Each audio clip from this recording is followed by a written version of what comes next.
can do is just tell the truth and trust in the American people that over time they're going to know what the truth is. Yes, it is time for the truth. Right here, right now. This is the Conservative Syndicate.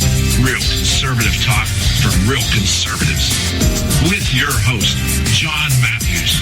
The latter-day prophet. Baying against the hypocrisies of our time. And Joe Hakos. You want answers. I want the truth. You can't handle the truth. The Conservative Syndicate is comprised of some of the most informed pundits and activists available today. Together, we seek to tear down the imaginary wall of separation between church and state through education, information, and engagement on the religion of politics and the politics of religion. And now, your host on the globally syndicated Conservative Syndicate, John Matthews and Joe Hakos. Hey, how we doing out there all across this great land of ours and around the world? It is that time, once again, for the Conservative Syndicate, real conservative talk from real conservatives. I'm your host, John Matthews, along with Joe Hakos, and we are here to do what we do best, and that is to educate, inform, and engage you, our listening audience, on the politics of religion and the religion of politics. And we're glad to have you with us today. If you tuned in to hear us live yesterday, sorry, I was a little bit under the weather, but we are back and strong. A little hoarse. I feel a little hoarse, but back to back. I can't walk away from this too long. Anyway, having said that, let me get Joe on here. How are you doing today, Joe? I am great, live and in color from the best panhandle in the world, the Florida panhandle. Suck on that, Texas. Yeah. Well, I was, just a quick note here. The things that we're going to talk about today. I'm going to go through not going to go through the entire list right now. In the interest of time, you just have to listen to find out where we're going. We will have Audrey Russo from Real Talk Radio with us right after our first break here, and then Don Dix from Act for America. And Don's going to, he's going to educate us, inform us, I guess, on the operations or the workings or the actions of Human Atabine, who's making her way into the news today because... or it's resurfacing. I'm not sure exactly how to, whether it's 6 of one, half a dozen of the other. But what's happening is it's coming to light here that she's not quite the feminist that Hillary Clinton claims to be. And her views are much more, I guess, along lines of Muslim, almost Sharia law kind of stuff. So Don Dix is going to come on with us next hour and help us highlight even more hypocrisy out of the Clinton campaign. And boy, how much more can we have, John? Yeah, and there's so much of it right now. I just got home. I was really running late today. Got home about half an hour before we were due to go on the air today. Today was movie day in our house. We always go to the movies when I can do it, when I can find a movie worth going to early enough in the morning to get home in time to do the show. And we went and saw War Dogs. It's a film that's based on a true story, which means a lot of it's been exaggerated and a lot of stuff's probably been thrown in. About a couple of 20-something stoners who became government contractors back in the 80s. And made millions of dollars dealing in arms for the U.S. government and doing it kind of under the table because I guess some of these arms dealers, the government doesn't even really want to know who they are. Sounds like the State Department to me. Yeah, could be. Defense Department, State Department, all that. Yeah, and it was that kind of stuff in terms of the processing and how they got around and under and through the system was an interesting and I think probably pretty close to the truth. And when I say the drama, what's the backstory of the people involved and everything. But these guys made millions of dollars, and apparently where they blew it was they ended up not knowingly, but once they found out, what they did was they bought a large number of bullets, ammunition for AK-47s. Now, you kind of wonder, what would the U.S. need with bullets for AK-47s? But they did. Somebody in the Defense Department wanted it, and they went out and found a bunch of it. And as they were getting ready to ship it out of Albania, they discovered that it was outdated Chinese ammunition. Oh! So instead of, canning it and just saying, okay, we're not going to do anything with this, what they did was they pulled everything out of the crates, weighed all the stuff, put it in plastic bags, and recrated it, and then shipped it. And apparently somebody on the U.S. side found out about it. And so these guys got nailed. And it was kind of like one of those stories, So, so anyway, kind of reminded me a lot of the theme of like The Big Short. That movie, The Big Short, about the subprime housing meltdown, which, by the way, while I'm thinking about it... Well, John, it reminds me of what happened in Libya. Hey, here, I got one, John. I want to engage our listeners right now. Are you ready? Yeah, go for it. Okay. I'd like our listeners to write or email their senators and urge them to sign a letter authored by a Senator Ben Sass, a Republican out of Nebraska, requesting that the provision to require females 18 to 26 years old of age register for the Selective Service and have that to be removed from the conference negotiations with the White House, with the House. We have already Senators Hoeven from North Dakota, Hatch from Utah, which is kind of useless, sorry, Wicker from Mississippi, Moran from Kansas, and Daines from Montana.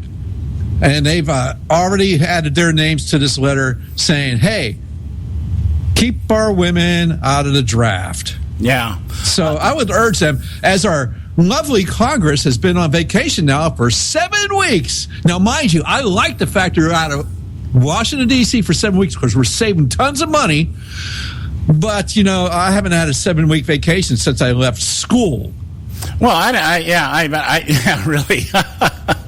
I've never had a 7-week vacation. Of course, I've been on vacation for about 3. Vacation like that since you were in elementary school. Yeah, but I've been on vacation, if you want to call it that, for about 3 years now, because there's nothing out there to take me off of vacation. So, and you just work for your wife now. Yeah, but just this whole idea, I guess one of the, I don't know, I'm bouncing around here in my head trying to think where to go. Where do we start here? We were talking earlier, I think it had to be last week, about the polls. The polls and the things that the polls are doing and not doing. They're dead accurate. 100% live by the polls, John. Yeah, well, I found this article here, and we've got a couple minutes here. I just want to make a point about the polls. Washington Post, Kathleen Searles over the Washington Post, along with some other reporters over there, talking about how they went back and did an analysis of the 2008 polls to see what it is how the news actually reported the polls, not what the polls said per se, but how they actually, how they use the polls, how the media used the polls. Yeah. And what they found out was that the media not only kind of skewed their polls in terms of the way they were questioned and stuff, but also wanted to make a point about they would only report the polls that they thought were newsworthy, and newsworthy being defined as polls that showed McCain and Obama really close. Yeah, the tight race. Yeah, tight race. And it caught my attention because I'm thinking, that's exactly the opposite of what's happening in this election cycle. See, this whole election cycle is completely ass backwards. It is like nothing is the norm. And the media keeps trying to report everything within the norm. I call it the template. And they keep trying to they keep weighing and measuring everything and reporting everything within this context of how it used to be. How the template, how the elections went, how the process went, and everything. In this election, none of that is fitting. None of that is fitting. And so I think what we see now, the most newsworthy polls out there are the ones that show Donald Trump losing in big numbers, double digits or whatever. And they're trying to tell you right now that the election's over, John. We haven't cast a vote. I saw this with Brett Baer, said nobody historically has come back from this far back. Meanwhile, back at the ranch in reality land, Ronald Reagan was 9 points down to Jimmy Carter right before the election. Yeah, and nobody. I think they forgot about 2008. McCain was double digits ahead of Obama before the news of the greatest recession since the Great Depression hit, and all of a sudden he just dropped out of existence. Because why? Because the economy's okay. Remember him saying, the economy's strong. Don't worry about that. The economy's good. Never mind. Don't worry about it. Yeah. But Obama came out because Obama knew, because this has been orchestrated. This is the whole point. Everything has been orchestrated for a couple decades now. And during the course of the week this week, I'm going to share some stuff with you that's really going to reconfirm what we've been saying. Limbaugh finally caught up with us again, and maybe we'll talk about that later. But anyway, we got to go to a quick break right now. Our first break's coming up here, and we have Audrey Russo from Real Talk Radio who will be with us to do her weekly contribution. So stay with us right here at the Conservative Syndicate. Don't go away. We'll be right back. A healthy attitude toward human politics will be relentlessly cynical. Consider us health food for the heart, mind, and soul. The ConservativeSyndicate.net. Real conservative talk from real conservatives.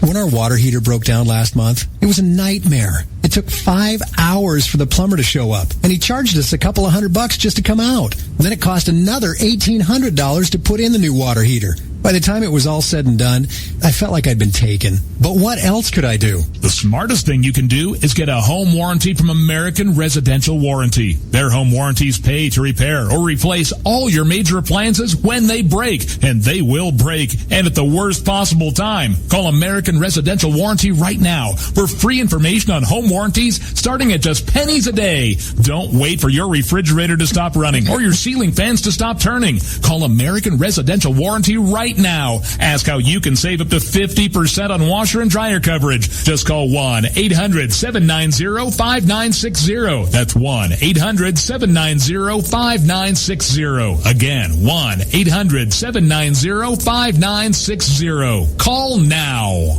Limited time offer, 24-month commitment and credit qualification required. Cancellation fee, auto pay, and paperless billing and other restrictions apply. If you can't see the difference, why pay the difference? Switch to Dish for the best deal in entertainment. Only Dish brings you the best in entertainment for less than $20 a month. Cut the cable and don't get directed. Switch to Dish because at just $19.99, Dish saves you every time you turn on the TV. It's so simple. The same channels cost less with Dish. So since you can't see the difference, don't pay the difference. Switch to Dish for the best deal in entertainment. Get premium movie channels free for 3 months, starting at just $19.99. Dish saves you every time you turn on the TV. Call now to save with Dish. Dial 1-800-600-1645. That's 1-800-600-1645. The same channels for less than $20 a month. Dish. Call 1-800-600-1645 for details.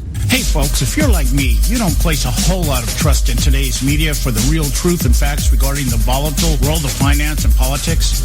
When I want the real scoop on money, I go to the most trusted source I know, my good friend and colleague, Bob Cardosa. Bob is a noted expert with a PhD in international finance who airs his nationally known, globally syndicated show, Robert Cardosa Live Daily, Monday through Friday, 3 to 5 p.m. Pacific Time. With Bob, you get the right information at the right time from someone who knows his business and can help you make the right decisions concerning yours. Again, Bob airs daily, Monday through Friday, 3 to 5 p.m. Pacific Time. Visit his website at robertcardosalive.com for information regarding stations and topics. That's robertcardosalive.com. Check Bob out. You'll be glad you did.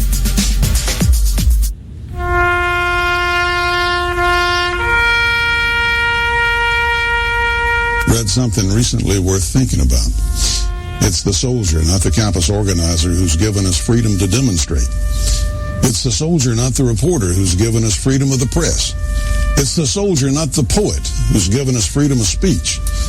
It's the soldier who serves under the flag, who defends the protesters' right to burn the flag. Isn't it time now to demonstrate that we support our troops? Were it not for the brave, there'd be no land of the free. Fred Thompson's message was brought to you by CitizensUnited.org.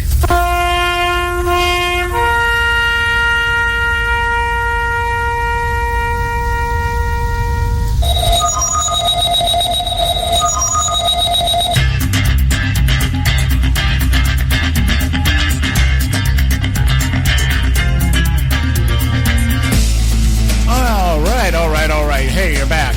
We're back. the Conservative Syndicate, Real Conservative Talk from Real Conservatives.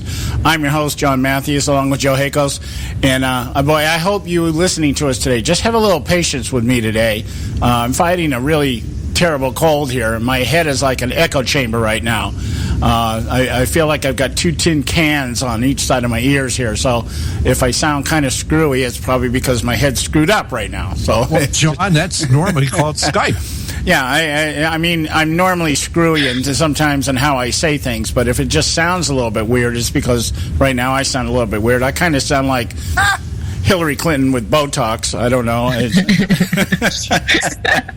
Anyway, we've got Audrey Russo with us. What's that?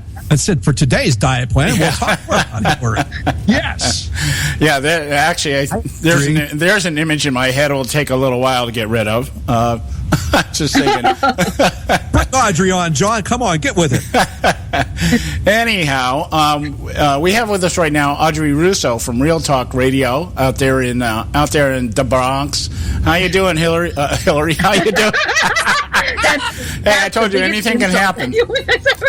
Anything can happen here. I had to take some codeine earlier, so who knows where we're going to go today. How you doing today, Audrey? Okay. I'm just looking forward to fall. That's all. Better. I bet you nobody has ever referred to you as Hillary. Actually, somebody who liked her in an acting class of mine said that I look like. Yeah, someone said I said. I looked at them, and this is a few years ago, and I looked at them, I said, what? Because they had no idea where I stood politically, and I just found that insulting and outrageous and not true. I don't look anything like Hillary. Well, nobody would refer to you as Hillary and live. It's a good thing I'm... Not today. Yeah, it's a good thing I'm 3,000 miles away from you right now, so... Just briefly here, though, before we get into the discussion, a couple of things I wanted to talk with Audrey today. She brought one of them up last week. But we were just talking before the break, Audrey, about the skewing of the polls. And I don't necessarily mean that they're out there doctoring the numbers or anything like that. But we talked last week about the fact that really what's happening with the polls right now, in my opinion, is that the pollsters are using templates from elections past, and they're using databases, and they're using emails and all this other stuff to get their quote-unquote random calls and everything that they claim they do. My suggestion last week was that I don't know how they could come up with the same numbers they're coming up with if they started calling some of the people that have come and registered to vote for the first time, or maybe some of the people that are returning, those who have changed party affiliations and everything, either due to Bernie Sanders or to Donald Trump. I think both these guys have affected the electorate very much. And so I was looking at this article today, the Washington Post, where they say, here's another reason not to trust TV news reports. And what they're saying is basically the media is pulling out, has in days past, elections past, only reported the polls that were, as they said, more newsworthy because it showed numbers closer together. Therefore, there's a real race going on, and that makes it more newsworthy. Whereas it seems in this election, is the opposite is happening. Is that they're trying to get the polls out there that show the biggest gap between Clinton and Trump and say basically the whole election is over. Yes, well, that's basically what they're doing. They're trying to affect the election by giving the impression that most people are for Hillary and not for Trump. And all the evidence, as you said, and I agree with you, with that, I wouldn't say, as you said, I wouldn't say the numbers are skewed. I'd say the questions are skewed, so that therefore the numbers are skewed because the questions are. I think they're ignoring anything that's close, or if Trump is ahead, they're ignoring those. So they're just pulling up the results that they prefer. They've made it very clear, the mainstream media already, that the gloves are off, and they no longer are journalists. They are completely biased, and they are going to report that way. Yes, they're advocates for the Democrat Party. Yeah. And the party of the KKK. Just to give you an example here, there's a guy named John Zogby, and I guess he's one of these pollster guys. And he's gone out, and what he's done is he's just targeting people that voted for George W. Bush but then voted for Barack Obama. And he's saying most of the people he's polling now are telling them that they're all going back to Donald Trump. So these kind of things are not being reported in the media en masse. And so I'm saying what I tell everybody. I had people over the weekend, church and everything, ask me about this. The polls show this, and I said, the poll. Don't even worry about the polls. 2 weeks out, come talk to me, and we'll see what's going on. But right this now, means nothing. Even the news media has to have something to talk about, so they keep coming up. Here's our poll. We just took this, just now. And here, here's what the polls are saying. That's what the polls are saying. Who are those people? Barney Bookies and Cousin Weenie sitting at home with the only phone line they have, and and this is what's going on. So they report that as some kind of legit. We don't know. People will say anything. They might be even screwing with them on the phone. It's true. And then when they go into the booth, they're going to vote for Trump because you think they want more of what they have. Yeah, you're going to get with Hillary. Yeah, so it's funny. Like I said, I must have had 6 people approach me on Sunday at church. Well, what about? Geez, it looks like Trump's losing. No, nothing. You guys, I can't tell you who's winning, but I can tell you that nobody's losing. Okay, right now it's like it's this and that and the other. It's going to be who can turn out the most voters towards the end of this thing, and that's really what it's going to come down to. And it's not going to be Hillary because there's nothing to turn out for. No. She's going to get the inner city because remember, she's going to feed them. Okay, she's going to take care of them. Yeah. She's the nanny, and a bad one. And that's going to turn out for her only because they're going to bus them to the polls. Okay, they bus them everywhere else, don't they? I mean, this is that's their plantation that they have money. I'm gonna when it comes to you mentioned something off air about the black vote. Okay, I always say this up front. I don't like talking black and white because we're all Americans. But since that's a vernacular, I'm going to use it. The majority of those in the black community have Judeo-Christian values, but those values are not reflected in the Democrat Party platform. They are reflected in the Republican platform. We are the party of abolition. We are the party of freedom. The Democrats are the party of the KKK. Yeah. But hey, listen, let me tell you something. Everyday Americans need a champion, and I want to be that champion. Well, see, Lever? I look at Freddy Krueger? I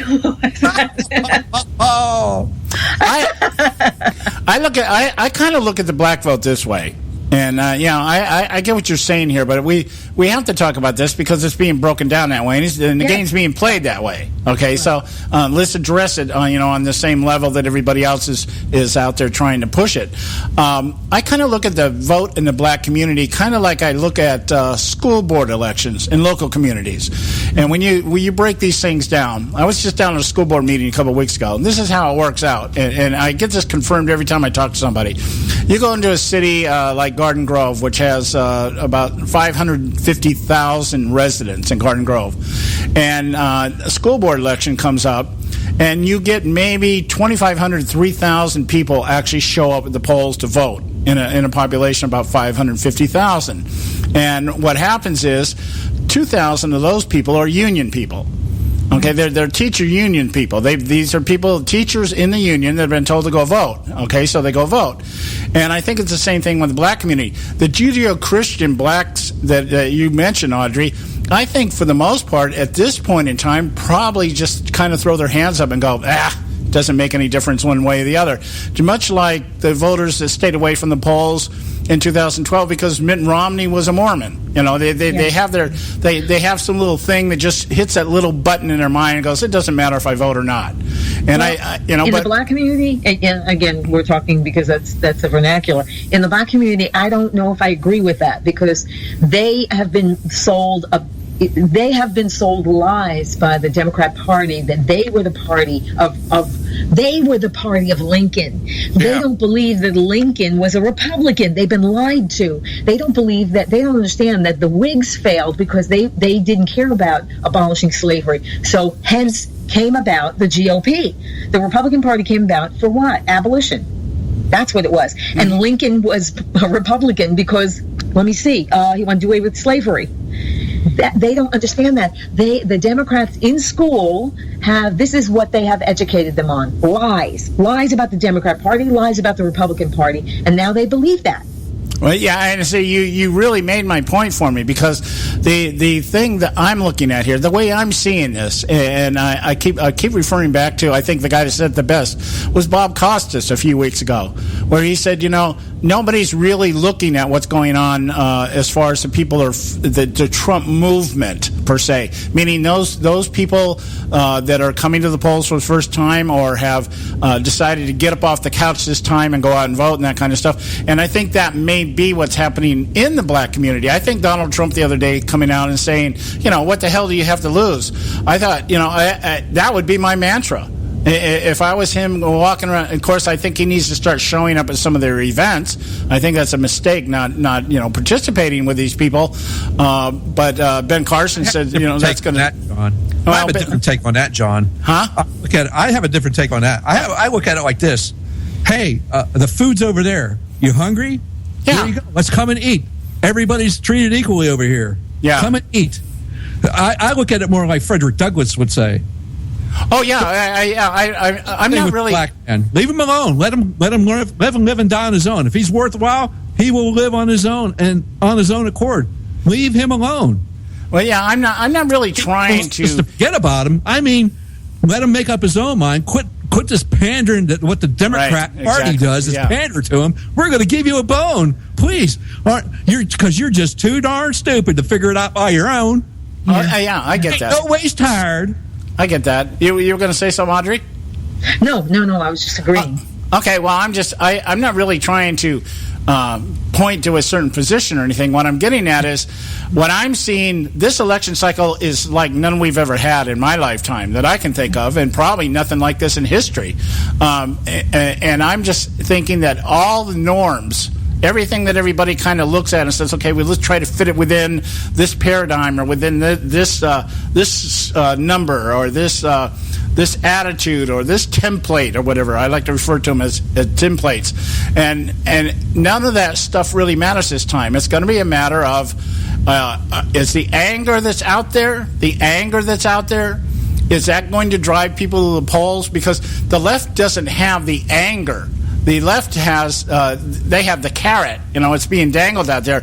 Come vote for us. They're doing what the Republicans are trying to do to their base. They're just out there, let's dupe our base one more time. Vote for us, and we'll give you everything. In some reason, and I still to this day do not understand why the Republican Party continues to chase after the opposition to follow their lead. It's incredible. Their lead is socialism. Socialism leads to communism. That's not what we're about, and I wish they'd knock it off. Thank you. Yeah. Absolutely. Yeah, exactly. Preach it, Audrey. Preach it. Well, I'm just saying, I think a lot of people, if I learned anything in 2012, is I don't listen to anybody anymore tell me how it's going to turn out. It's like I've got people. I got a friend who attacked me because I told him what's his name, Jim Morrison, Dick Morrison, whatever his name is. Dick Morrison. Yeah. Okay. And he's out there, buy my book. I'm going to tell you all these things are going to happen. I'm like, dude, you blew it in 2012 with me. And I mentioned that to one of my friends. He's all, hey man, you just don't understand how these guys do things and how smart they are. And I go, no, nobody got 2012 right. I mean, even the winners didn't get it right. So you can't tell me that this election cycle, everything has been out of whack the entire time. We don't know from one day to the next, who's going to say something stupid. Here's the big point, though. I'm going to make this point before we go to the break here. With all the garbage that's out there, with all the numbers that the press is trying to push and everything, the lead one way or the other is so minuscule that it doesn't really make any difference. How is it that Donald Trump is as close as he is if he's such a bad guy? You know, and that's because Hillary is a worse person. Okay, that's really what it comes down to. Okay, so it's kind of like, okay, are we just trying to sell ourselves a bill of goods? Okay, Trump may be the lunatic, but she's the psychopath, and maybe it's just better to have a psychopath than a lunatic. I don't know.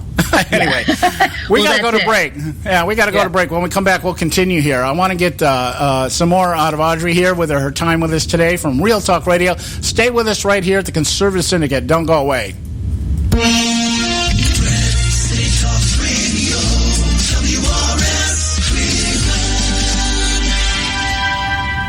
Hey, I'll make you a deal. Give me 60 seconds, and I'll give you directions to the Fountain of Youth. Okay, I'm joking. Well, kind of joking. No fountains, but youth, I got Nature's Youth and their premier anti-aging product, Nature's Youth RSF. With your sensible diet and exercise plan, Nature's Youth RSF can help you look and feel better. RSF is an all-natural amino acid supplement that supports your body to naturally increase HGH levels without any synthetic hormones. And elevated HGH levels can contribute to increased energy, improved libido, reduced body fat, and improved exercise capacity. Let's be honest. Who doesn't want to look and feel younger? Visit the newly designed website at naturesyouth.com or call 800-333-6923. That's 800-333-6923, and like them on Facebook, and you'll be included in contests and exclusive offers. What a deal. Oh, speaking of deals, my time's about up. 800-333-6923 or naturesyouth.com. Who needs a fountain anyway? Call today. Expand your life with Expandovite. When I had a heart attack at 42, I was not sure what the future held. But a year later, the doctors could find nothing wrong with me and took me off all my medication. What did I do? I took a herbal mixture of garlic, cayenne, and a few other herbs mixed in liquid form. I now call this Extendovite. I would have never believed that a few simple herbs could actually change my life like they did. Now it's your turn to see what the powers of garlic and cayenne can do for you. For only $69.95 plus shipping and handling for a 2-month supply of either capsules or liquid, you too can begin on your path to better health. For more information, call 1-877-928-8822. That's 1-877-928-8822. Or visit our website at heartdrop.com. Expand your life with Expandovite. I've owned my company for 14 years now, and I can tell you that payroll is a 4-letter word. I hate doing it. It eats up hours I don't have, and it costs me money I could be saving.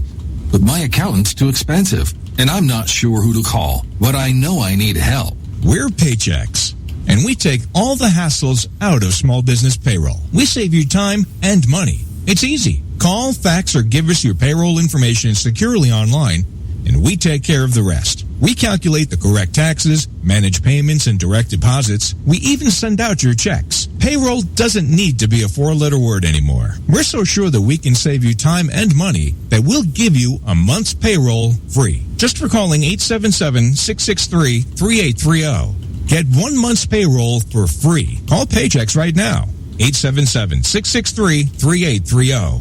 That's 877-663-3830. Hey, I don't back anybody unless I believe in them. And I do believe in the value of investing in gold and silver. And the company I trust to buy my gold and silver from is Swiss America. I've been working with them for nearly a decade. I trust them, and you can too. Swiss America will help you sort through and find the best options available when you're considering investing in gold and silver coins. Listen, for over 30 years, Swiss America has been offering Americans what they want in their investments: safety, liquidity, quality, reliability, and a potential profit. Gold and silver have a place in every investor's portfolio. So why not let Swiss America help you diversify your investment portfolio now? Call now for free information.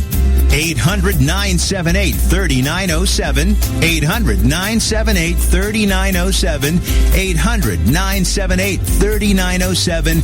800-978-3907. Hey, Bugsy, you hear the news about Vinny? Yeah, it's a real shame. He owed money to the IRS and they finally cut up with him. Just like Al Capone. If the IRS can get the Capone, imagine what they can do to little old Vinny, huh? Poor cat, he was on top of the world. Then bada boom, bada bing. What Vinny needs now is an offer he can't refuse.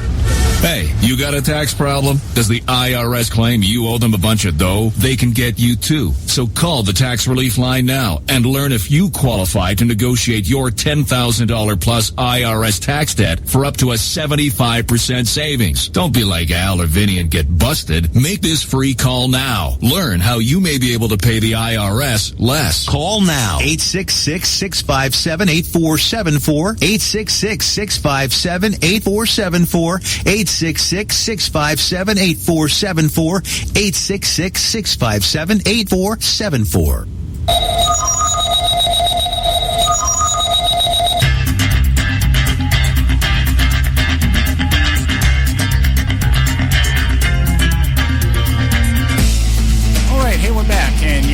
You are listening to the Conservative Syndicate, Real Conservative Talk from Real Conservatives. I'm sorry, I was just practicing my English accent there for some reason.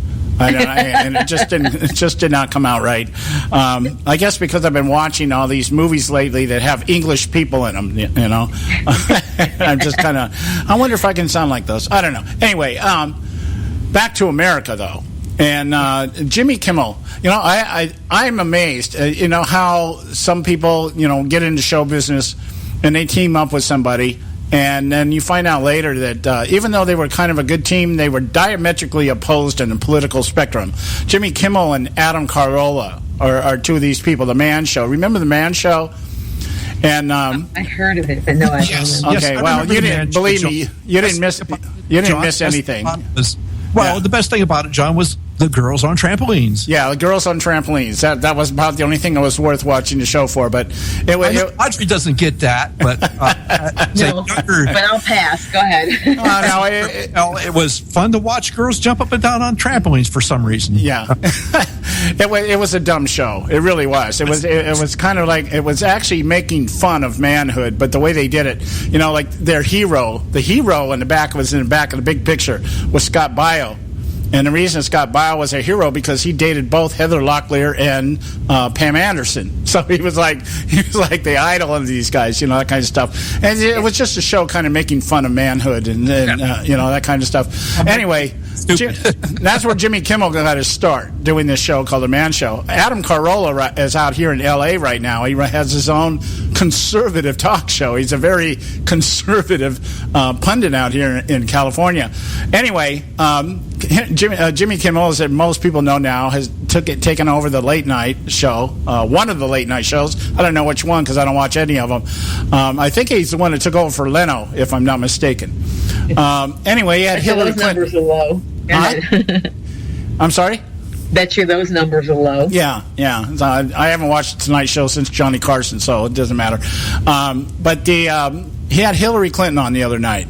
Because that's how Hillary campaigns now. She's not out campaigning. Do that at a press conference? Is that what you're telling me, John? She'd rather go on that show than do a press conference. Well, she doesn't. She's not doing press conferences, and when she is out on the campaign trail, she has somebody running the show for her. They have Joe Biden out there, or Timmy Kaine, and somebody like that, you know. And she just sits off in the back and smiles. And which, by the way, I'm just going to say this. I happen to think the woman has false teeth now. There's something about her smile. It just doesn't look like she's on one of those. What are those kind of the adhesives they use for false teeth? Fixodent, yes. Yeah. It's just like, you know, if you open that mouth any wider, I still think it's Weekend at Bernie's. So. So anyway, she was on Jimmy Kimmel last night. And she laughed off any questions about her health, of course. When Hillary Clinton laughs something off, you know that they're probably pretty close to the truth. They just don't want anybody to know. And it was about her health and stamina during an appearance on Jimmy Kimmel on Monday night. And arguing that the current speculation about her health makes no sense. This is a common word used by leftists these days. It makes no sense. And she's also coined a new phrase for vast right-wing conspiracy. It's called wacky strategy. Okay, she doesn't. I guess somebody. Stupid. That's even stupid. I guess somebody told her don't talk about vast right-wing, conspiracies. So now it's wacky strategy. She said, I think it's part of a wacky strategy. Anyway, she asked Jimmy Kimmel to take her pulse to make sure that everybody knew she was alive. So did he have a mirror too? Did he have her breathe on a mirror?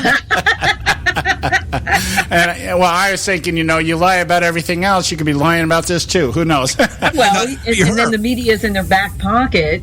So, come on. Anyway, he gave her a jar of pickles and asked her to. We need to know that you're fit for the office of the president. Here's a jar of pickles. Open it up, right? And I'm thinking, well, yeah, in this day and age, that's the only qualification one should have to be president, be able to open a jar of pickles. I'm saying all that to say this. Audrey, you brought up to us last week, because I had not really been paying much attention to this, Hillary's health situation. Rudy Giuliani. Yeah, there you go. Okay. Had kind of floated this out that there's something not up to snuff here. And I'm just, can you update us? What do we know at this point in time? Well, they're not going to let anything out. It's left up to speculation, but there's a preponderance of visual evidence that this woman is not well. Yeah. It's not one incident. It's not two. It's numerous incidents. What is she? I mean, is she 100 years old that she needed to be dragged up a flight of stairs? And it was a short flight of stairs, too. But she was held on both sides, being literally dragged up the stairs. Anywhere she is, she usually needs to sit down for a long time. Yeah. And as Kathleen Willey said on the show last week, it's, 4 days on, 3 days off. Now it's 3 days on, 4 days off. What is she doing? She's ill. There's something physical. And don't the people have a right to know this? I mean, who does this woman think she is? That she doesn't give a damn about the American people or this country, because if she knew she wasn't up to being president, that she could not physically handle it, then if she cared about the country, she'd say, I'd have to step down because I can't do this. She doesn't give a damn. She really doesn't. Yeah, well, I was thinking, the way I was looking at her absence from the campaign trail was actually a campaign tactic. The less she talks, the more the media and everybody else is able to cover up for her. And so I think that's the actual strategy. Don't put her out there in the spotlight where she has to answer questions and stuff like that. But then this whole idea about, let's take, for instance, the flooding down in Louisiana. Okay, we know Obama couldn't give up his tea time. Trump went down there, but we heard absolutely nothing from Clinton on this stuff. And so she phoned it in. Yes. Because the Queen can't get off her tuchus, she's not going to go down there. Now, why can't she? I mean, she's the same age as Trump, yet Trump is holding rally after rally. He holds at least 2 rallies a day. I mean, what is this woman doing? Why won't she tell us the truth? Because she's a freaking liar, yeah. But why won't she tell us the truth about her health? She's not well. I don't want to know what her personal doctor says. I want both. I have no problem with Trump. I know he's gonna come out with flying colors. I think they should go to Walter Reed, and they should both of them get a physical and should be released to us. We have a right to know. Are you well? Are you ill? Well, yeah, I agree. I figured maybe because Louisiana is so close to Arkansas, and people from Arkansas could drive over to Louisiana and make a big scene over there or something. I don't know. I'm thinking what Donald Trump should do is this. Donald Trump should say, "I'll tell you what, Hillary, I'll show you my tax returns if you show me your health record." Yeah, and he should do it while he's opening up a jar of pickles. And now here's the thing I wanted to ask you here. Let's just surmise here that this whole thing is there's two weird theories in my head right now. One, that something just in the next month or so, maybe month and a half or so, something does surface about her health condition and throws the whole election into disarray on the left, and they try somehow or another to maneuver somehow to suspend elections or something. Now, that's always been a kind of a thought in the back of my head here, that the left will try to suspend elections for some reason and keep Obama there. But let's look at something a little bit more realistic. She gets into the White House, and between her trips for being asked to show up for inquiries and committees for scandals and everything else, something happens to her and she's incapacitated, or, God forbid she dies. I don't wish the women to die. I just wish she'd go away. And so Tim Kaine becomes president. So what are we left with there? Oh, well, there are others there, like there were behind Obama, that would be ruling things. And you know that if something happened to her, he's not getting out of the White House. Yeah, well, I mean, are you kidding? Do you think it would be a viable strategy that somewhere along the line somebody's thinking somewhere, somehow, that we end up with somebody like Tim Kaine in the White House? So you tell me, John, that's the ugliest inflatable doll ever conceived that's running around campaigning for president? This guy would be so maneuverable. He would be so. Yes. He would be the Manchurian candidate, for crying out loud. Oh yeah, he would be. Absolutely. Yeah, I mean, he would be perfect for these people to be able to push and pull and just say, hey, go out there today, Timmy, and today, just for kicks, go out and speak in Spanish, okay? He would be. He's the perfect gullible guy. Yeah, he is, and that might very well be the reason they chose him, because they know she's going to crap out somewhere along the line, and he would be it. But I still do not believe that she is going to get in there. It's not. You know what? I don't believe. Of course, I never believe the polls. Yeah, but it's what we're seeing, and there is not the momentum behind her that there was behind Obama. It's not going to happen. Yeah. Exactly. Yeah, I would say, hey, let's just preclude all that crap and just not have her win an election. Then her and her squadron of flying monkeys can go off into the horizon and live happily ever after. Yeah, exactly. Well, hey, look, we got to go to a quick break here. I just my parting shot here is I kind of look at Tim Kaine like John Kasich, who's bilingual. You know, he's got all the personality of John Kasich and just about as much as ability. So, anyway, we got to go to a quick break here. Audrey Russo from Real Talk Radio with us. Stay with us right here at the Conservative Syndicate. Don't go away. A healthy attitude toward human politics will be relentlessly cynical. Consider us health food for the heart, mind, and soul. TheConservativeSyndicate.net. Real conservative talk from real conservatives.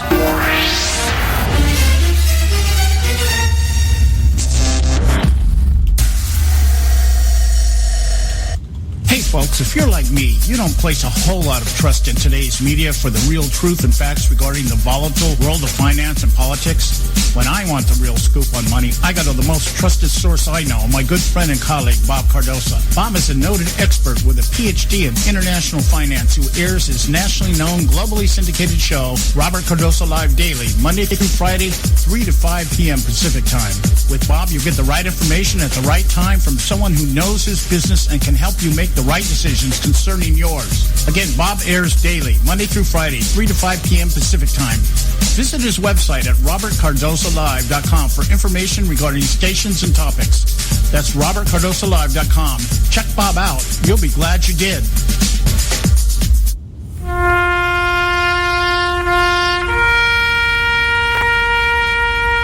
Read something recently worth thinking about. It's the soldier, not the campus organizer, who's given us freedom to demonstrate. It's the soldier, not the reporter, who's given us freedom of the press. It's the soldier, not the poet, who's given us freedom of speech. It's the soldier who serves under the flag, who defends the protesters' right to burn the flag. Isn't it time now to demonstrate that we support our troops? Were it not for the brave, there'd be no land of the free. Fred Thompson's message was brought to you by CitizensUnited.org.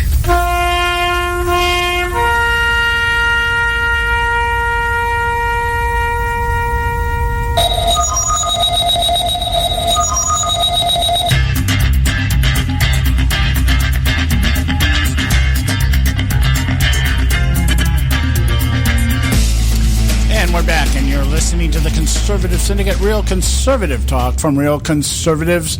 I am your host, John Matthews, along with Joe Hakos. And just a quick reminder, visit our website, theconservativesyndicate.net, and you can pick up this show, any of our shows. You'll find all the shows out there with our contributor that's with us today, Audrey Russo from Real Talk Radio. Anything that she does, anything she says, I love having this girl on our panel. I really love the fact that she endures us and puts up with us. It's my pleasure. Thank you so much. Anyway, back here, we talked earlier in the segment, we were talking about the black community And how another thing I saw the left out there doing en masse on media this morning and on the news, actually, is trying to defend the left's policies and agendas when it comes to the black community. Okay. I'll give you a real quick sample here. They talk about how employment now is below 5%. Okay. Where? Okay. Oh my gosh, these people are delusional.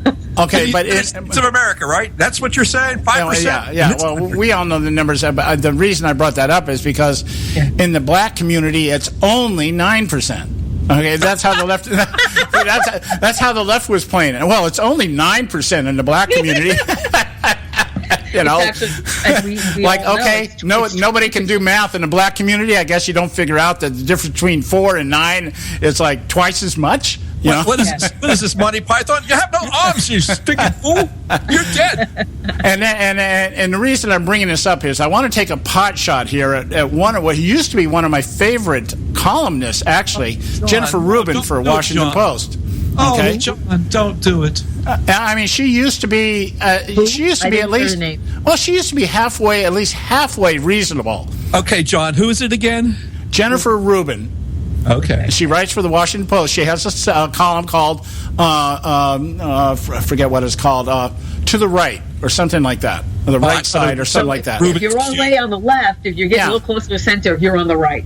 Yeah, she's like, I mean, I put her in the same category that I used to put people like Jonah Goldberg, who I no longer respect. But I mean, she would write, she had that kind of a style. She would take on the tough things, and she was rather objective. I'm just going to use that word because I can't think of anything else to say right now. But she has, I've noticed over the last couple of months, turned totally establishment, totally anti-Trump, totally even so much as pro-Hillary. She writes this article, here's what African Americans have to lose if Trump is elected. Okay?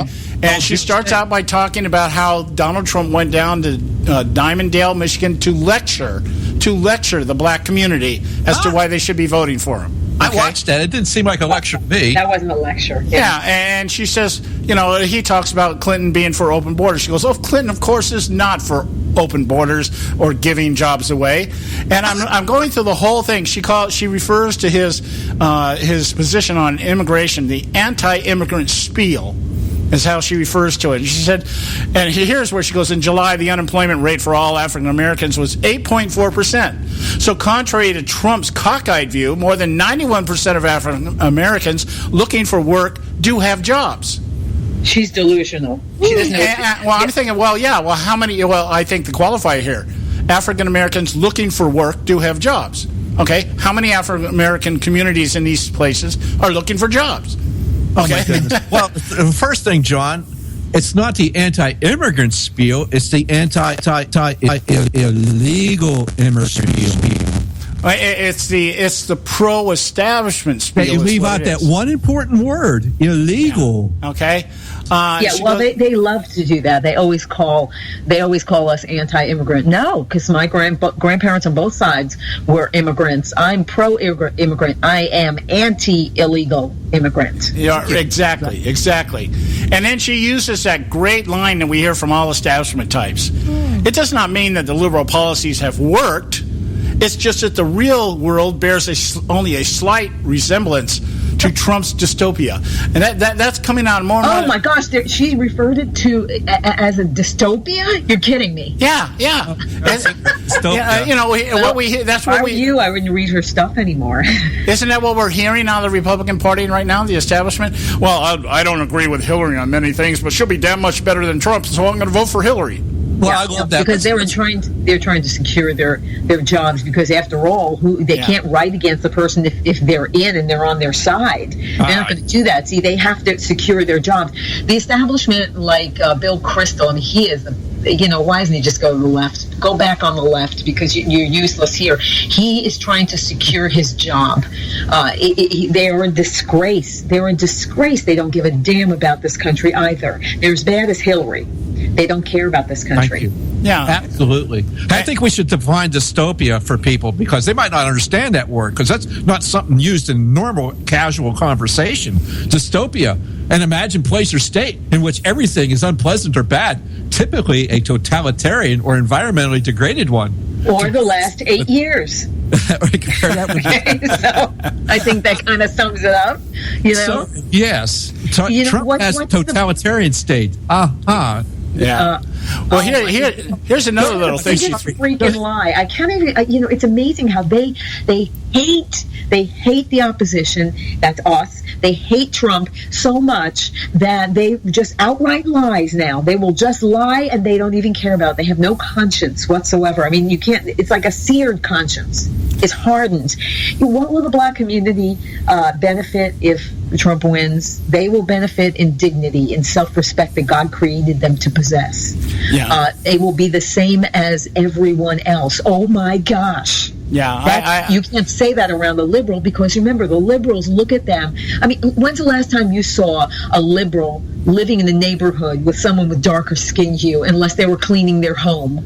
Yes. Yeah, well, I agree 100%. And see, what it is what she is articulating here is the fear of the establishment. I don't know that this establishment hates Trump as much as it is they fear him because he will definitely he will throw a wrench in their works big time.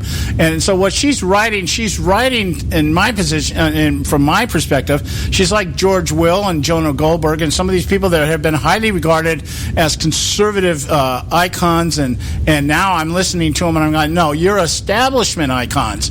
You're out there trying to defend the establishment over the party and over the electorate. The idea of hearing Dana Perino the other day talking about, it's all about saving the Republican Party. I'm going, what planet are you from? The party's been dead for about 10 years now, at least, if not longer. And what will happen is, God forbid, Trump doesn't win. That will be the end. God forbid, meaning for the country, but that will be the end of the Republican Party. Absolutely. They will never be trusted by the people. They gained millions of new voters that registered that were Democrats and they became Republican. If they screw all of these people, they're finished. Yeah, I agree. Audrey, thank you, because I was saying exactly that today. Yeah. And the people looked at me like I was speaking in a whole different language. Yeah. It was like, what? You watch these people, their registration numbers will crater. Yeah. Well, they're already dying, and so one of two things happens: the Republican Party does implode, and the Democrats just keep enough people in there to keep the show going their direction, or maybe something like the Libertarian Party picks up a bunch of people, or the Independent Party picks up a bunch of people, and we can finally get another candidate out there that's not as tied to either the left or the right in terms of Republican or Democrat, and who knows where it will go from there? Maybe we do have that now. We have someone who's an outsider. We do have that, and that's why he's so hated and feared, as you said. He's hated and feared because he's going to break up the little clubs of I won't even say, but everybody knows what they are. He'll break that. He's going to shatter it. Why? Because he's not part of the establishment where she is, and for them to try to portray her as somebody who's really not part of it, they're deluding themselves, and eventually we're going to have a lot of people that need to be in institutions. Yeah. Okay. I'm talking about the left here. But go ahead. I got to interrupt you. We're wrapping up here. We're out of time for Audrey today, but I wanted to give you time. Who you got on your show coming up on Thursday? Oh, I got 3 great guests. Comedian and impressionist Scott Wood will be back. Media analyst direct from Paris, Philippe Corsanti will be back. And Heritage Foundation Stephen Bucci will be here, too. All right, my dear. Thank you so much. You guys visit Audrey at audreyrusso.com, or you can go to our website, theconservativesyndicate.net. We've got a link down there for her, and you just click it that way. Whichever one's easier for you, okay? Thanks so much, Audrey, for coming on this week. Thanks, Audrey. Thank you, guys. God bless you. All right. God bless you, too. Okay, guys, it's time for the Edwards Notebook, and then we got to pay some bills, and we'll get back in next hour. Next hour, Don Dix from Act for America will be with us. Stay with us right here at the Conservative Syndicate. Don't go away. There is great danger when stupid people are in a position of influence. Hello, I'm Ron Edwards. On today's page from the Edwards Notebook, recently in Twin Falls, Idaho, Muslim refugee boys from Syria chose to rape an American 5-year-old girl. Now, raping is an Islamic custom, along with adult men marrying little girls. But in America, it is a crime to rape. And when you consider the sometimes overly feminist nature of today's society, it was alarming to witness an American sovereign citizen named Nancy Taylor proclaiming that racism in Twin Falls is the cause of strife between Muslim refugees and Americans, not the senseless act of rape. I find such thinking to be very stupid and bordering on evil. Ms. Taylor is an unwise advocate for open borders and bringing in as many Muslim refugees as possible. Those boys were practicing what they had learned from their elders. The brutal, gruesome rape was videotaped, and for Ms. Taylor to be more vexed over the righteous indignation of such a horrendous act than the rape itself places on full display the danger that government school indoctrination poses to our republic. I'm Ron Edwards. Blowing away the myths and revealing the truth. You can continue to blow away the myths with Ron Edwards on Facebook, Twitter, and theronedwards.com.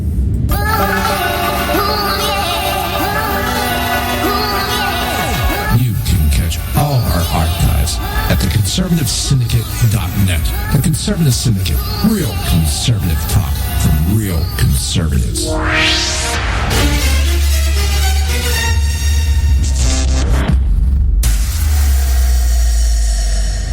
Prices are for base buildings only. May not be available in some areas.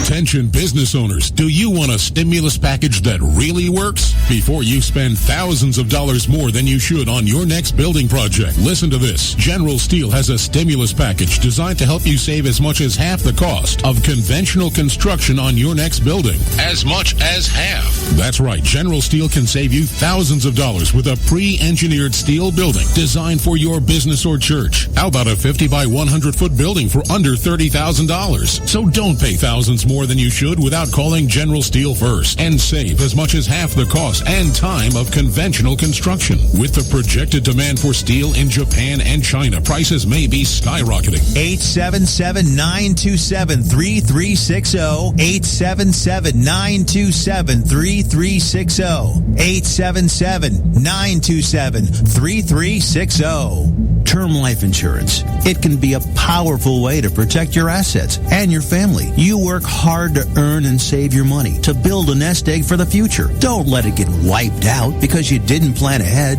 Take the time now and make a small investment in $500,000 or more in quality term life insurance. Call the Term Lifeline and let us shop the best companies to give you the lowest rates. We specialize in policies of $500,000 and above. Ask about some of our 10 and 20-year fixed rate plans with guaranteed rates. Call the Term Lifeline right now for your free insurance quote. 800-870-3609. 800-870-3609.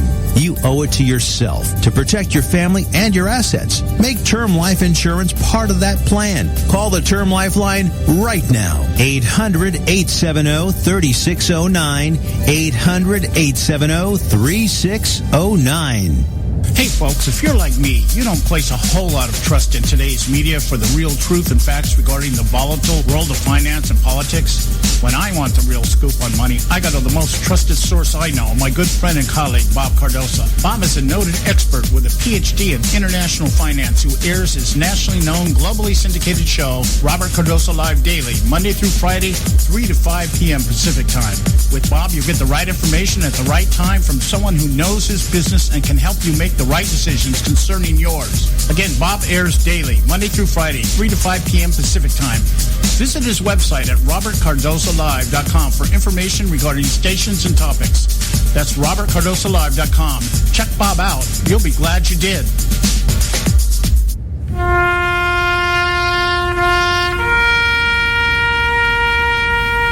Read something recently worth thinking about. It's the soldier, not the campus organizer, who's given us freedom to demonstrate. It's the soldier, not the reporter, who's given us freedom of the press. It's the soldier, not the poet, who's given us freedom of speech. It's the soldier who serves under the flag, who defends the protesters' right to burn the flag. Isn't it time now to demonstrate that we support our troops? Were it not for the brave, there'd be no land of the free. Fred Thompson's message was brought to you by CitizensUnited.org.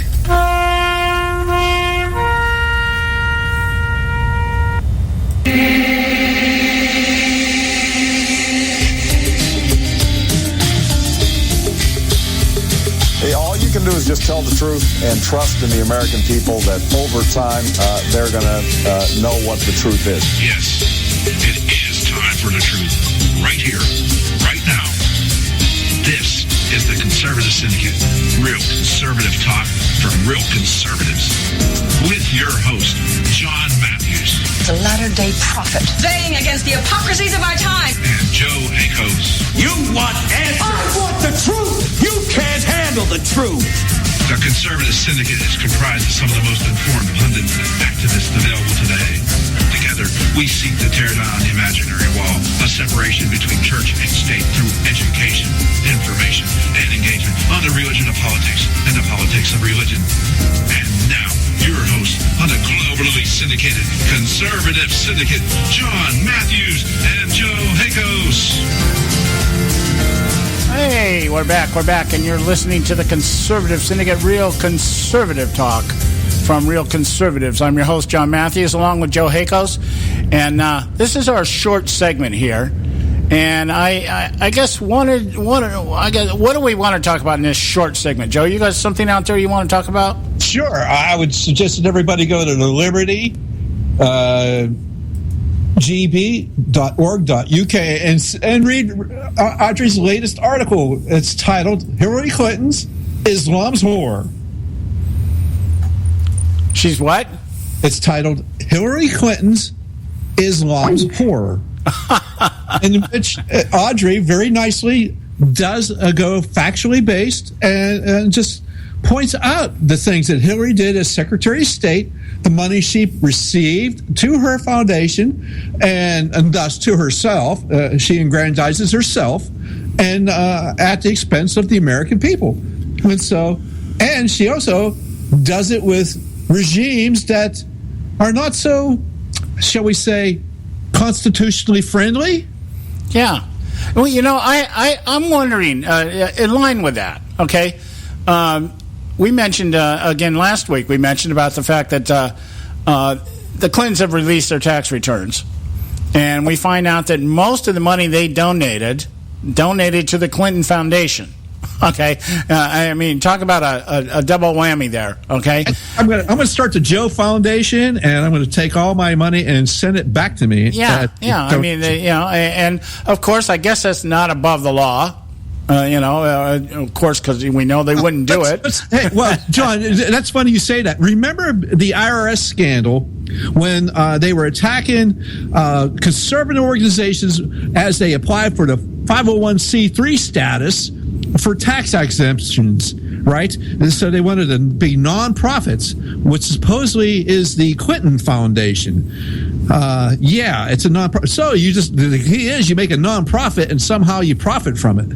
Well, I guess what's really kind of have me a little bit intrigued, and it's really spiked my cynical button, is that really what do the American people really care as to what our politicians pay in taxes? I mean, I think any one of us, if you got the IQ of seaweed, you know that these people aren't going to pay any more than they have to. Yes, absolutely, and they're going to be hypocrites about it. They're going to say, you Republicans just want to have tax breaks for the rich. That's all you want. Meanwhile, they're the ones that are rich as well. And so any tax breaks they get, they're going to enjoy them too. They're not going to say, I refuse to take that break. Yeah, so I really kind of thought about this a lot during the 2012 election when it was the big deal about Mitt Romney having all his money over in the Cayman Islands and all that. And it all turned out to be false. But as Harry Reid said, hey, it did the job. It didn't matter that I lied. It just did the job. And it's like, does the American public really sit around and wonder, gee, I wonder how much these people have paid? For instance, the idea, the actual earned income, according to the Clintons' tax returns, earned income was $100. Or salary, $100. $100. Okay, $100. But of course, they brought in about $150 million through the Clinton Foundation. And Barack Obama, by the way, when he took office as president, was worth a little under $4 million. He's now worth over $14 million. Okay? Now, his return on his investments, of course, is for that great book that he wrote that everybody's still buying, they say. And he invested a lot in things like treasury bonds and low-risk securities. Now, so I'm sitting here in my mind thinking, well, who else is making that kind of money on low-rated bonds and treasuries? What's a treasury play today? 1%? Who's making? How do you triple your investment if you're only getting paid 1%? But my point being is, I don't think the American taxpayer today really expects anybody in politics to be honest about what they're earning and what they're paying in taxes. So I'm kind of, why is this still a deal? Why is this? And it's not a law. It's just some tradition that somebody started eons ago. They just started it. They just started with Richard Nixon. Okay, that's when it started. Oh, yeah. Was that over the dog? Keeping the dogs? Remember why they did it, but Nixon decided to cave into these meatheads. Well, yeah, I think it was because they thought he was taking money on the side. He wasn't a criminal. I remember him talking about the dog.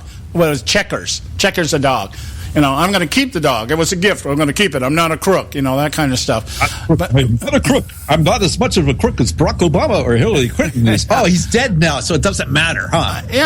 I'm like, why is this a big deal? That's why I think Trump should come out and say, I'll tell you what, Hillary, I'll let you know what I'm making as far as income.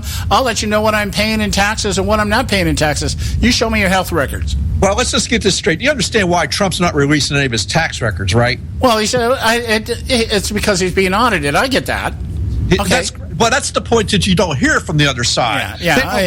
Well, he's being audited, and under the advice of his attorneys, he's not supposed to do that. Why would he give up any? It's called the Fifth Amendment, people. I'm just looking at it like this. These guys are worth more money than I'll probably ever have in my life. I don't care what they're paying in taxes. His shoes are worth more money than I'll ever make in my life. And what I do care about is using your position in government to make money, something nobody can accuse Donald Trump of. If anything, you might be able to accuse him of paying off politicians, but you can't accuse him of making money off of politicians. It doesn't work. It's the politicians' fault. Now we have Hillary Clinton, who's the champion of that.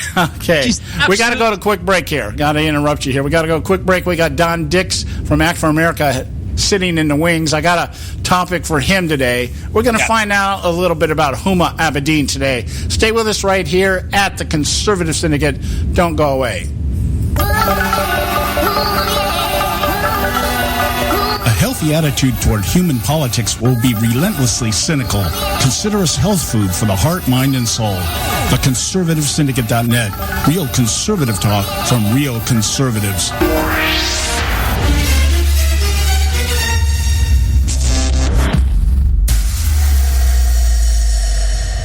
When our water heater broke down last month, it was a nightmare. It took 5 hours for the plumber to show up, and he charged us a couple of $100 just to come out. Then it cost another $1,800 to put in the new water heater. By the time it was all said and done, I felt like I'd been taken. But what else could I do? The smartest thing you can do is get a home warranty from American Residential Warranty. Their home warranties pay to repair or replace all your major appliances when they break, and they will break, and at the worst possible time. Call American Residential Warranty right now for free information on home warranties starting at just pennies a day. Don't wait for your refrigerator to stop running or your ceiling fans to stop turning. Call American Residential Warranty right right now. Ask how you can save up to 50% on washer and dryer coverage. Just call 1-800-790-5960. That's 1-800-790-5960. Again, 1-800-790-5960. Call now.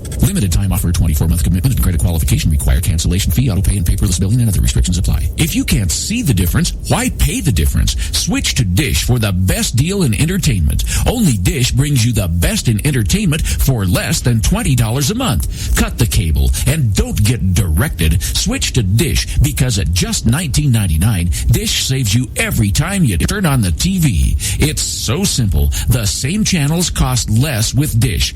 So since you can't see the difference, don't pay the difference.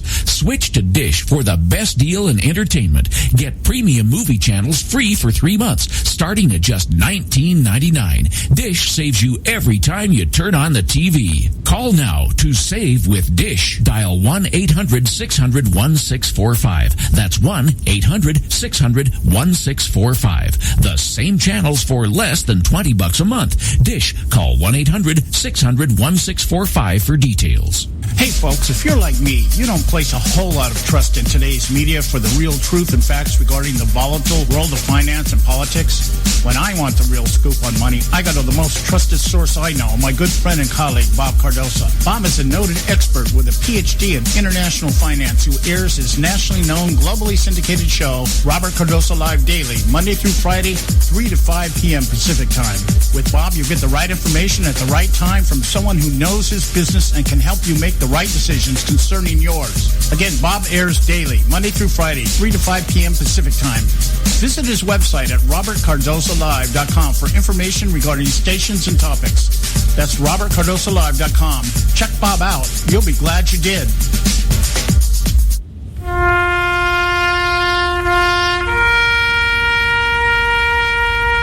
Read something recently worth thinking about. It's the soldier, not the campus organizer, who's given us freedom to demonstrate. It's the soldier, not the reporter, who's given us freedom of the press. It's the soldier, not the poet, who's given us freedom of speech. It's the soldier who serves under the flag, who defends the protesters' right to burn the flag. Isn't it time now to demonstrate that we support our troops? Were it not for the brave, there'd be no land of the free. Fred Thompson's message was brought to you by CitizensUnited.org.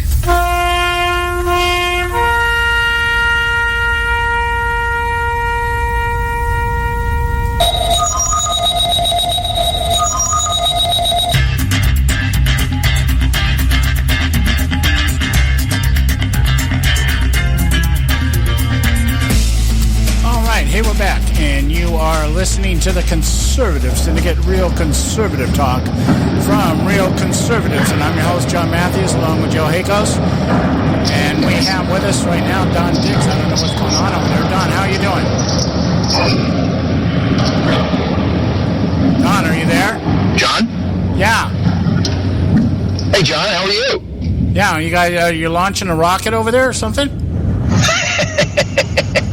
Well, as it turns out, we're on vacation this week, driving through San Francisco, and we were supposed to be safely tucked away in our nice little room in Sonoma for some wine tasting, but ran into a little problem driving north, so we're behind our schedule. So unfortunately, we're still on the road, but enjoying hearing your show, and when you told me that you wanted to talk about Huma Abedin, I was very excited. Yeah, we have brushed on this topic several times, but never really gone in depth to it. And now that we're learning more and more, little by little, about the Clinton Foundation and her ties to some of the groups outside of the Clinton Foundation that have, brought money into the pay-for-play things that are all flowing around there. Another scandal is brewing, and we may or may not see any fruit from this one. But I'm really become intrigued to learn and find out that Huma Abedin is not really quite the feminist that everybody thinks she is. And that really has really kind of drawn my attention to it. The fact we have a Muslim publication out there, I guess run by her father and mother, which is very anti-feminist, very anti-American, and apparently she's been attached to it so much so she's even written articles for these people about the place of Muslim women and her support of Sharia law. So I was wondering if you could kind of enlighten us a little bit on that stuff. Well, I really would. This is a fascinating story, and it's one that is actually beginning to get some renewed coverage, but mostly by conservative websites like Breitbart. And you name it. It hit a headline or two on Drudge recently. This is a story that's never, ever, ever, ever going to see the light of the day on the mainstream media. But before we really get into talking about Uma Abedin, we need to take a little bit of a detour further back in Hillary Clinton's history to examine relationships with two other people. And what you really begin to learn is that Hillary Clinton has had a romance, literally a romance, with the Muslim Brotherhood going back to the beginning of the Clinton presidency. And for instance, you probably hear every year now, especially during Obama's administrations, about the iftar dinner that celebrated the White House, right? Right. Yes. Yeah. Yeah, go ahead. Say it again. Well, the iftar dinner is the dinner that is that celebrates the end of the Muslim holy month of Ramadan. Right. What a lot of people aren't aware of is that Hillary Clinton actually started that tradition in 1996. Okay, and in 1996, this is when she was First Lady? This is when she was First Lady. She held the very first iftar dinner. But what's interesting is when we dig into this a little further, she actually put a guy by the name of Abdul Rahman Alamoudi in charge of the guest list for the very first iftar dinner at the White House. Okay, and what does this love that she has for the Muslim Brotherhood? What is it? Is this tied to money? Well, you know what? I don't know if it's tied to money or not. I am not really sure what the love affair with the Muslim Brotherhood is. But this guy, Abdul Rahman Alamoudi, is the guy. He came to the United States in 1979. In 1981, he's the guy who founded the Islamic Society of Boston, which is a data point in the history of terrorism in America, because some of the listeners may recall that this is where the Tsarnaev brothers went to mosque. Okay, and you're talking about the two that went from the Boston Marathon bombing, right? Exactly right. Okay. Not only that, there was a guy by the name of Anwar Awlaki that was a spiritual advisor for the Islamic Center of Boston. Okay. Not only that, Alamoudi, back in 1990, founded the American Muslim Council, and the following year he established something called the American Muslim Armed Forces and Veterans Affairs Council, whose purpose ultimately became to certify Muslim chaplains hired by the military. And in 1993, the Defense Department certified Alamoudi's organization, one of two, along with something called the Graduate School of Islamic and Social Sciences, that were authorized to approve and endorse Muslim chaplains to serve in the military. Now, a little bit further down the line in Alamoudi's career, he was appointed by the State Department to travel through all the Muslim countries as the goodwill ambassador of the Clinton administration, to go out and basically build relationships with the Muslim countries, extolling the virtues of America.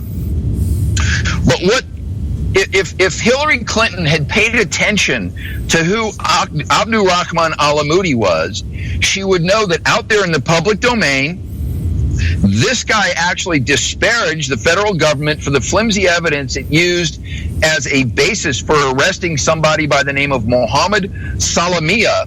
He was a suspect in the World Trade Center bombing February 26. Salamia was later convicted and sentenced to life in prison for his role in assisting the blind sheikh in the 1993 World Trade Center bomb. And you right down the line, Alamudi's public statements, even serving as the State Department over in these Muslim countries, would say, over here in these countries, I can say, Allah destroy America, but in America, I can't say that.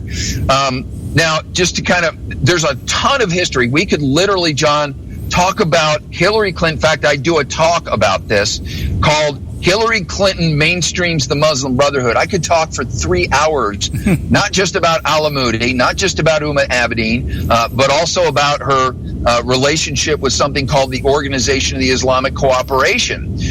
And we'll touch on that in just a little bit.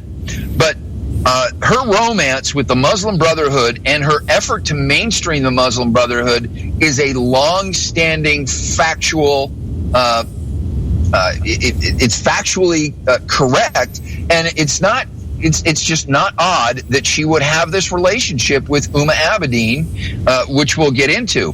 But here's where Alamudi's story gets a little complicated, because in the year 2003, he's arrested in Heathrow Airport for trying to bring $343,000 out of Libya to help finance an assassination plot. Saudi crown came the King of Saudi Arabia. So now this guy was indicted and then guilty in an American court of financing Al-Qaeda, of financing the Muslim Brotherhood, and his role in this assassination plot in order to kill the Saudi crown prince. He's currently serving 23 years in prison. Okay. I'm just curious as to what these ties, what would be the motivation, especially since the connections that you're making right now is back when, not like today, where, where the Muslim Brotherhood has become a firing point for the left, in terms of bigotry and everything else displayed by those on the right. But back in that day, back in that time, the Middle East, and especially Iran and places like that, were hotspots that both sides of the political asylum were pretty much eyeballing, with some kind of distrust and wondering what they were going to do. So I can only assume, I would only speculate, there has to be some money in here somewhere. Well, you would certainly speculate that today.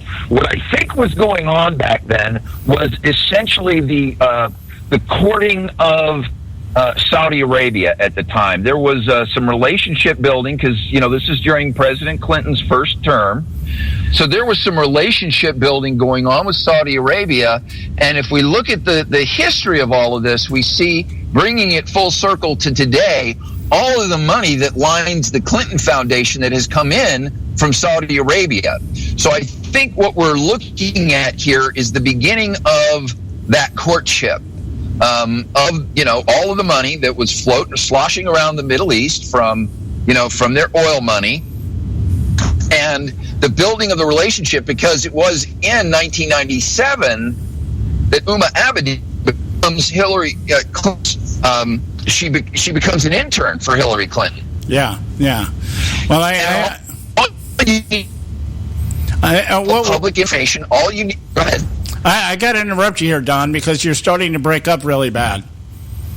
Oh, I'm sorry. We're driving through that technology center in San Francisco. I kind of wish you would have told. I wish you would have told me you were going to be out on the road. We would just postpone this. Let's go to a break here. Let's do our break right now, and we'll come back and see if the connection's any better.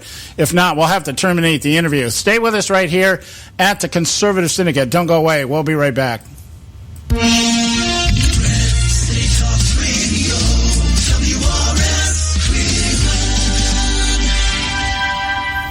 Hey, I'll make you a deal. Give me 60 seconds, and I'll give you directions to the Fountain of Youth. Okay, I'm joking. Well, kind of joking. No fountains, but youth, I got Nature's Youth and their premier anti-aging product, Nature's Youth RSF. With your sensible diet and exercise plan, Nature's Youth RSF can help you look and feel better. RSF is an all-natural amino acid supplement that supports your body to naturally increase HGH levels without any synthetic hormones. And elevated HGH levels can contribute to increased energy, improved libido, reduced body fat, and improved exercise capacity. Let's be honest, who doesn't want to look and feel younger? Visit the newly designed website at naturesyouth.com or call 800-333-6923. That's 800-333-6923, and like them on Facebook, and you'll be included in contest and exclusive offers. What a deal. Oh, speaking of deals, my time's about up. 800-333-6923 or naturesyouth.com. Who needs a fountain anyway? Call today. Expand your life with Expandovite. When I had a heart attack at 42,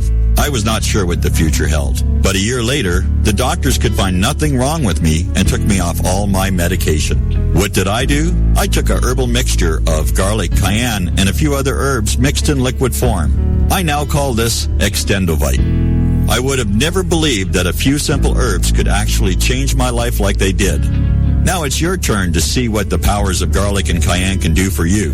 For only $69.95 plus shipping and handling for a 2-month supply of either capsules or liquid, you too can begin on your path to better health. For more information, call 1-877-928-8822. That's 1-877-928-8822. Or visit our website at heartdrop.com. Expand your life with Expandovite. I've owned my company for 14 years now, and I can tell you that payroll is a 4-letter word. I hate doing it. It eats up hours I don't have, and it costs me money I could be saving. But my accountant's too expensive, and I'm not sure who to call, but I know I need help. We're Paychex, and we take all the hassles out of small business payroll. We save you time and money. It's easy. Call, fax, or give us your payroll information securely online, and we take care of the rest. We calculate the correct taxes, manage payments and direct deposits. We even send out your checks. Payroll doesn't need to be a 4-letter word anymore. We're so sure that we can save you time and money that we'll give you a month's payroll free. Just for calling 877-663-3830. Get 1 month's payroll for free. Call Paychex right now. 877-663-3830. That's 877-663-3830. Hey, I don't back anybody unless I believe in them. And I do believe in the value of investing in gold and silver. And the company I trust to buy my gold and silver from is Swiss America. I've been working with them for nearly a decade. I trust them, and you can too. Swiss America will help you sort through and find the best options available when you're considering investing in gold and silver coins. Listen, for over 30 years, Swiss America has been offering Americans what they want in their investments: safety, liquidity, quality, reliability, and a potential profit. Gold and silver have a place in every investor's portfolio. So why not let Swiss America help you diversify your investment portfolio now? Call now for free information. 800-978-3907. 800-978-3907. 800-978-3907.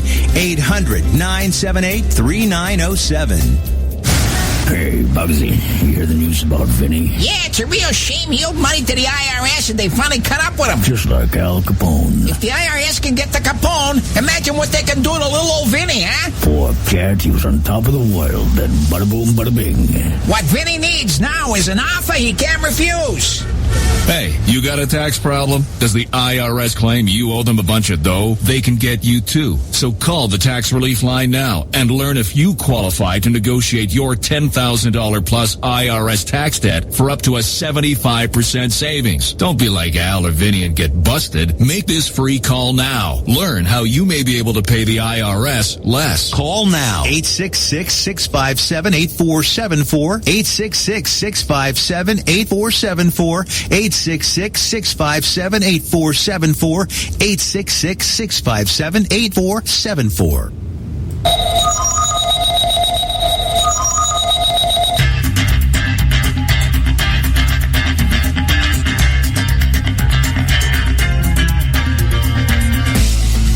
All right, hey, we're back, and you're listening to the Conservative Syndicate, Real Conservative Talk from Real Conservatives. I'm your host, John Matthews, and along with Joe Hakos, we've got Don Dix on the line. I'm hoping our connection's a lot better. You still out there, Don? I am. Is this any better? Yeah, right now we are. But if we go back into that terminal rattle out there, I'm going to have to cut you off. Well, I think we should be good. I actually found a rest stop to pull into. Ah, that's excellent. Excellent. Okay, you want to pick up where you left off at? You were talking about the relationship that Hillary has had with the Muslim Brotherhood for, well, several decades now. Well, yeah, and it all started really, the first data point that we have is this relationship with this fellow named Abdul Rahman Alamoudi, and his involvement in advancing not just the Muslim Brotherhood, but the whole Islamist regime in this country. And as I mentioned, starting with this organization that he started, the American Muslim Armed Forces and Veterans Affairs Council, where he actually got the opportunity to certify Muslim chaplains to be hired by the military. When he was appointed by the State Department to be this goodwill ambassador, where he would go over to these Muslim countries and really sort of toe the Islamist sort of party line, and then come back into America and, you know, just practice the taqiyya that's, you know, basically sort of lying. And then he really came out of the closet in 1999 during a protest rally, if you will, for the state of Palestine, where directly across from the White House in Lafayette Park, he takes to the microphone after he thought all the media was gone, and he said, "Bill Clinton, do you hear me now? We are all supporters of Hamas. Are we supporters of Hamas here?"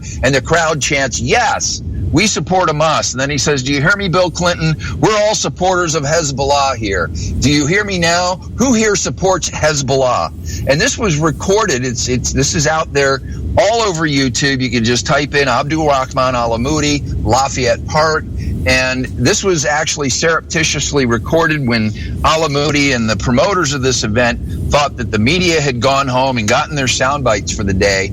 And here Alamoudi just in 1999 just comes out in public to say how much he supports the Islamist regime. And all, you know, even before this, back in the early 90s when he became a part of the Clinton Foundation, and pictures of Alamoudi and President Clinton and Vice President Al Gore, they're all over the internet. I mean, you can see them in any number of events where Alamoudi is pictured there during the event with the Clintons.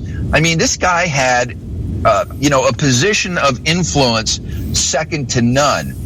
And unfortunately, had the Clintons done any job in vetting this guy, they would have figured out who he was.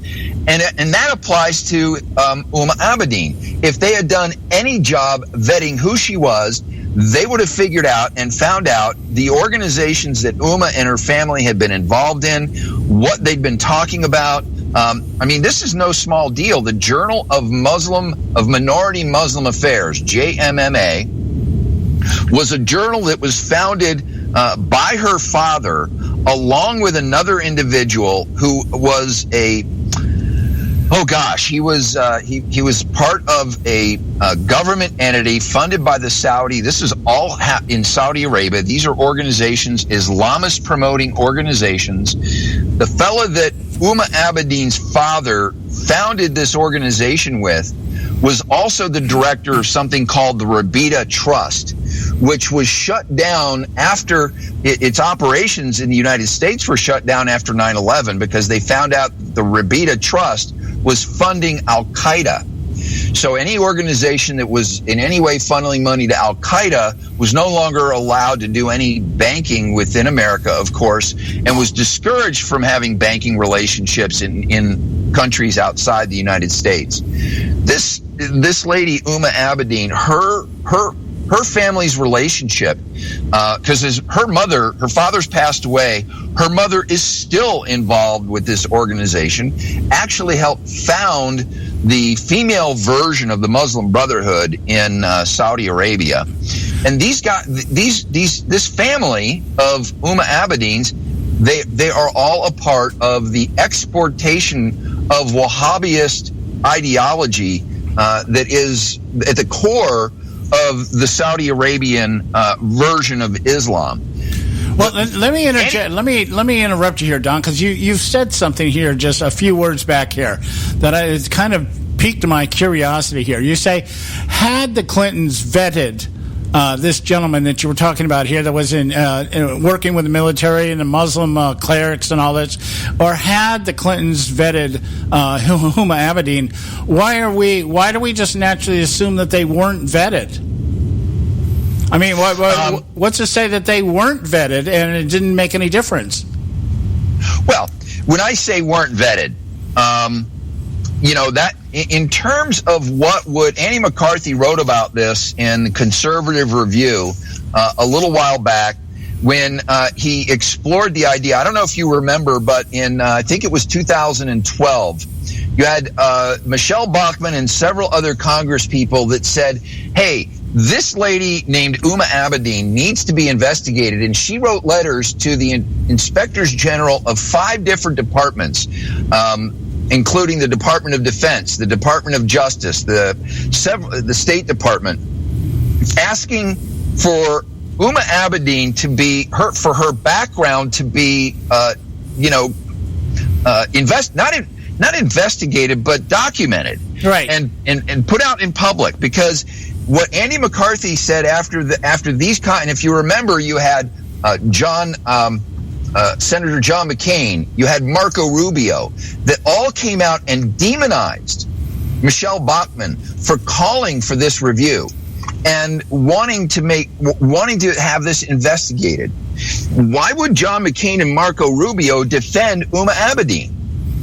Yeah, say this is where the curiosity in me just really kind of peaks up here. I'm thinking, okay, I can see the Clintons, tying their wagon to Saudi Arabia. Okay, there's money there. The Bushes made a bunch of money off of Saudi Arabia. Maybe we can do the same thing. But what I find interesting is that we Americans just kind of have this. We make this assumption that people in American government, people especially in high positions, that they actually vet people that they bring on, or they don't vet. And we find something out and they're going, well, oh, geez, you should have been vetted. It should have. And I'm wondering, is that really the case? I mean, the Clintons are people that function on paranoia. You would think that they would have background checks on anybody that would have any access to anything they're doing, much less, second, third in command in her campaign and stuff. So what I'm saying is, or what I'm suggesting is, I'm not so sure that it really matters to the Clintons about ties to the Muslim Brotherhood or who Huma Abedin's father and mother were. They probably already know, but they don't care. And so the question becomes, why? What do they have to gain by that? Well, here's the thing, and this is what Andy McCarthy wrote about. When you elect somebody to office, they automatically get these top secret security clearances because the theory goes that they've been vetted by the media, vetted by the voters, and therefore they're now entitled to these top secret security clearances. Huma Abedin was a government appointee. She was essentially a hired employee for the State Department. So anybody that's hired by the State Department needs to go through a background check, and they need to fill out what's called Form 86.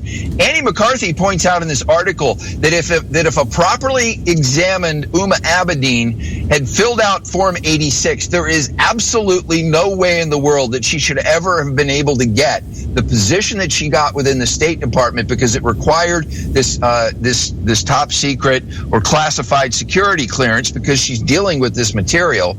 And so you got to wonder, why was she given a pass? Why was this process? Because you can go back in history a little bit to find people that were denied government positions because they had an uncle whose brother who married into a family who had somewhere in the back a communist role in the Russian government. No direct relationship, no direct involvement, but because, several degrees removed, they had this communist in their family background. They were denied government positions. How we allowed somebody like this, who has a position with, who has parents who essentially are, Muslim Brotherhood affiliates, was able to get a top secret, a classified security clearance. This is the question that Michelle Bachmann raised back in 2012. How did this happen? How was this lady able to get this? So is it about money? Is it about, the Hillary Clinton's ideological fantasy of, making this a one world government? I mean, let's take this. You probably got a break in a couple of minutes, but there's one thing that needs to also be included in this conversation, and that is Hillary Clinton's advancement of the Organization of the Islamic Cooperation, which is the OIC. It's a UN body, 56 Muslim countries plus the state of Palestine. They got this resolution called Resolution 1618 passed at the UN, which back in its original format sought to criminalize speech critical of Islam in every non-Muslim country. So this was a resolution the OIC was asking every non-Muslim country to adopt as part of their legal code. And the story picks up in July of 2011 when Hillary Clinton makes a speech in Istanbul, Turkey, praising the OIC for having come up with this under the guise of religious tolerance. And then in December of 2011 has a 3-day closed-door meeting with representatives from the OIC, attorneys from the State Department, attorneys from the Department of Justice, trying to figure out how do we incorporate this set of laws inside the United States. And ultimately, what was beginning to happen was the shift in considering speech that was critical of Islam or quote-unquote hateful as violating the civil rights of Muslims. Okay, so are we looking at some kind of end around to try to justify the removal of the First Amendment? I think we're looking at an end around. You remember not too long ago when Hillary Clinton was on Fox News and Mike Wallace asked her about the Second Amendment. Right. And she said, no, I'm for the Second Amendment. But as with everything in the Bill of Rights, all of these need to be regulated by the government. Okay, so it would be an end around, not to repeal the First or Second Amendment, but just render them useless through regulation and law. Exactly. I mean, if we have what Canada has and what England has, which is every time you get up in public and you start talking about whether it's one extreme, saying Muhammad's a pedophile, to another extreme saying, Sharia law has no place because they advocate for the killing, for apostasy, and you go down the whole litany of stuff within Sharia law. In Canada, if you do that, you can be sued by another citizen at the court of the Human Rights Commission for money, and you have to hire an attorney to defend yourself. The freedom of speech no longer exists in Canada. It no longer exists in England, and it no longer exists in countries that have adopted the OIC's framework, like in Austria, where Elizabeth Sabadosh-Wolf was convicted on these hate crimes. She actually said Mohammed was a pedophile based on our laws today, right. And she had to go to court, and she had to serve 3 months in prison or pay a fine. Okay. This is what we're looking at under Hillary Clinton and why she's so dangerous as a presidential candidate. And we haven't even gotten out of the whole sphere of influence of the Muslim Brotherhood and these speech codes being advanced by the OIC. On that alone, she shouldn't be president. Okay, all right. We got to take our break here at this point. I guess the underlying question to me is I can understand the Clintons doing this for material gain, for money. What I can't understand is why they would choose this particular path, which would basically undermine the whole ideological liberal movement of being able to do whatever you want and legislate that to be able to do you want, because the Muslim law, Sharia, would do just the opposite, would clamp down on all this stuff. And I'm kind of wondering, why did they pick this method, or why did they go down this path to try to sequester and silence opposition through, the regulation and laws and everything else that would render the First and Second Amendments useless. Basically, we just undercut them to such a point. Yeah, they'd be on the books, but don't mean anything. So let's talk about this. We'll be back in just a minute. We got a short break coming up here. We got Don Dix from Act for America. Stay with us right here at the Conservative Syndicate. We'll be right back.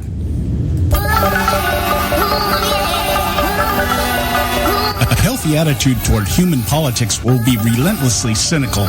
Consider us health food for the heart, mind, and soul. TheConservativeSyndicate.net. Real conservative talk from real conservatives.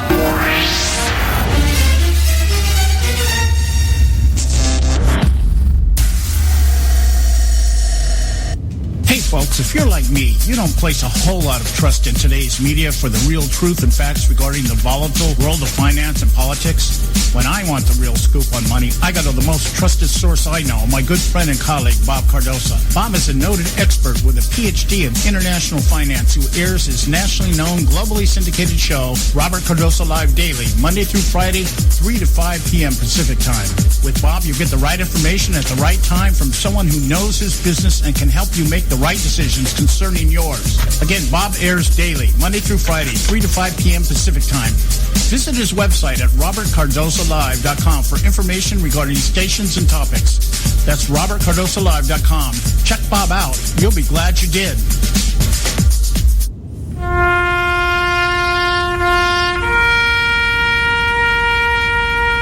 Read something recently worth thinking about. It's the soldier, not the campus organizer, who's given us freedom to demonstrate. It's the soldier, not the reporter, who's given us freedom of the press. It's the soldier, not the poet, who's given us freedom of speech. It's the soldier who serves under the flag, who defends the protesters' right to burn the flag. Isn't it time now to demonstrate that we support our troops? Were it not for the brave, there'd be no land of the free. Fred Thompson's message was brought to you by citizensunited.org.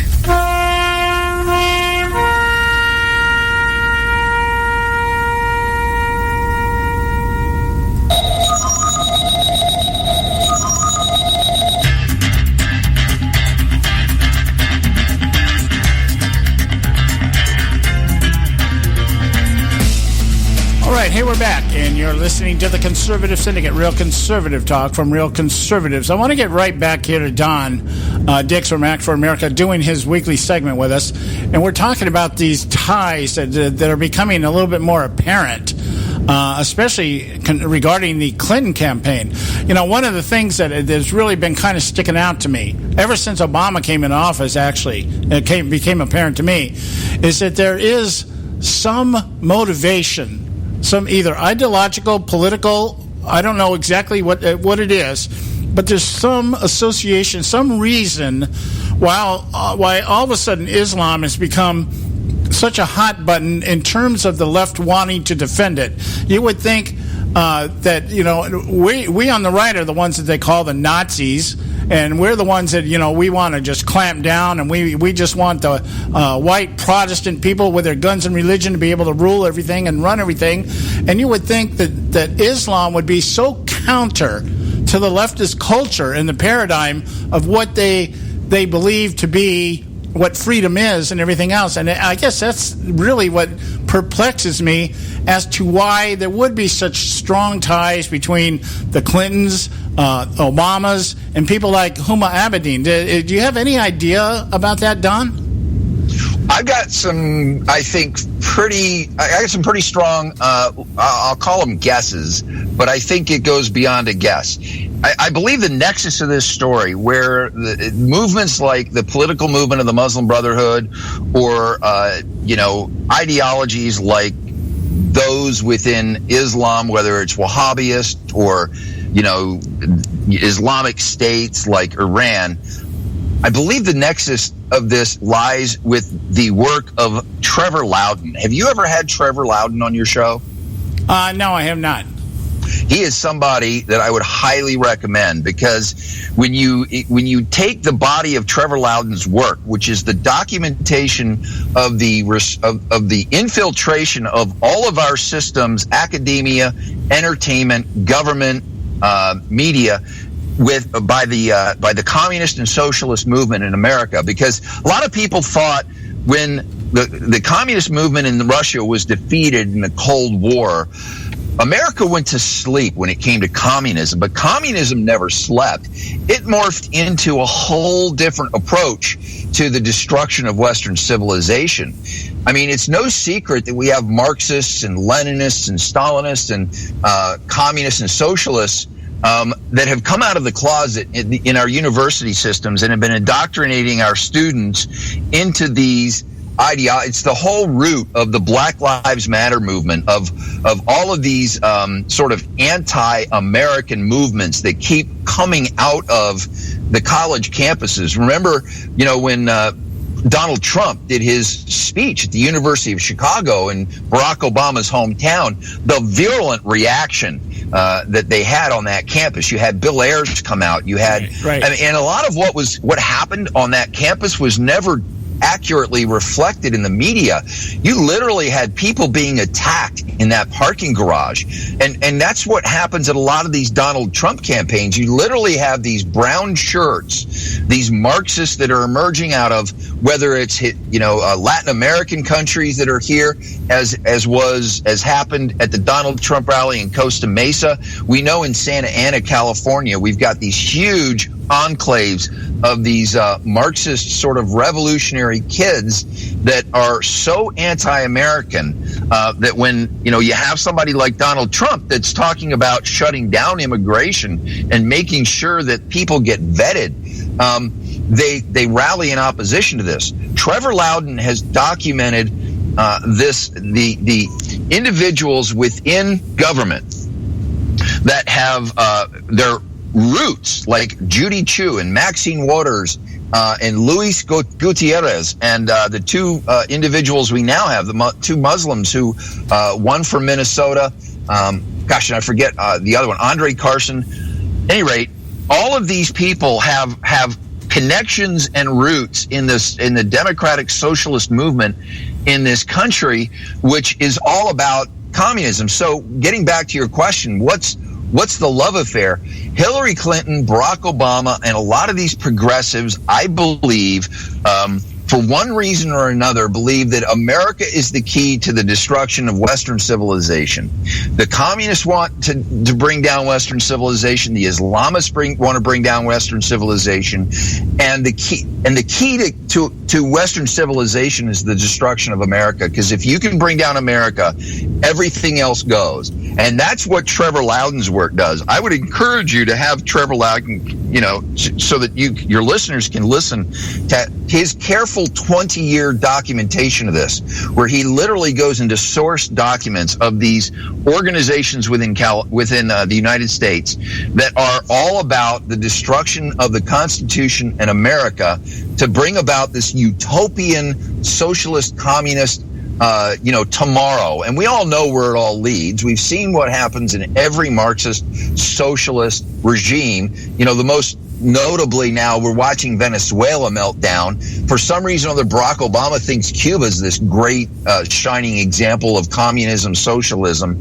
And they want to mainstream all this stuff because it's all about bringing down America. And I think that's where both the Islamist agenda and the communist agenda cross over. Yes, at some point they're going to become enemies, but I believe it's kind of like the enemy of my enemy is my friend right now. Right. So we could make a comparable comparison to, say, the United States and Britain's alliance with Russia during World War II, because they had a common enemy in Nazism. And I guess the idea from our perspective, somebody like Hillary Clinton or Barack Obama, is it's a means to an end. Is that what you're saying? Okay. Yep. Yeah, that absolutely. That makes sense. And then it's kind of like when the time comes, we'll just put these Muslims back where they belong. Yeah, I mean, they'll sort it all out when the bigger enemy, the great Satan, America, is killed, and of course that includes the Jewish state of Israel. Right, and that's the thing to me. When I hear people like Clinton and Biden and people like that talk about our great friendship with Israel, and I'm like, no, that always comes up in my mind about Muslims that I've talked about, people that have converted from Islam to Christianity, and telling me that Islam does not consider it unethical or dishonest to lie to infidels. And so, and I'm like, okay, we know this, but the people that they're dealing, I guess even if Obama knows this, it's kind of like it doesn't really make any doesn't really make any difference, because in the end, we're still Americans. We'll still come out on top. We'll divvy it all up, and they might get a little bit, but we'll still be the show. I guess that's how they're looking at it. It's just very intriguing to me how how you could go with something that's so diametrically opposed to what they really want and think that there's not going to be a price to pay for that. Anyway, Don, we're out of time here. I wanted to give you a moment to plug your show, what you're doing. Well, I guess there's two. We have the Jen and Don show that airs daily between 6 and 7 in California on AM 590 The Answer.